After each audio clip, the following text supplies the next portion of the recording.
You know, a lot of people think that fear stops you from doing things, but it doesn't.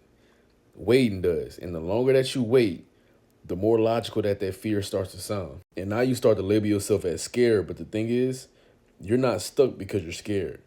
You're scared because you're stuck. All that over planning, overthinking, and indecisiveness is leading into that fear, bro. And the only way for you to shrink this is taking action. And a perfect example I can give you is you seeing fear as a plant.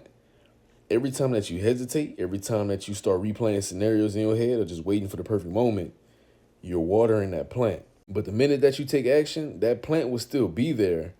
It's just that it's gonna slowly shrink because you're not watering no more. You're not putting it in sunlight. You're not feeding that plant no more. And it gets to a point.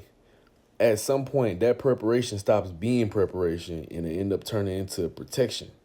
It becomes overprotection because you're stopping yourself from getting data from what actually could happen instead of you making up these what if scenarios. And whether that be you doing a rough draft instead of finishing or you taking baby steps instead of no steps, now it's real. You can now make real life adjustments to what you have instead of you trying to cook up a playbook in your head that you'll probably never use. But at the end of the day, it's not about you trying to prove to yourself or to prove to anybody that you're fearless. It's about you proving to yourself that it's safe enough to move. So if you catch yourself waiting way longer than necessary to take action, it's only three things that you need. You want to realize what is your situation. You got to get clarity of what's going on around you, bro. And the next thing you want to ask yourself is, what's possible? What are the possibilities can I get out of this situation that I'm in right now? And the last thing that you want to do is you want to ask yourself, what do I want?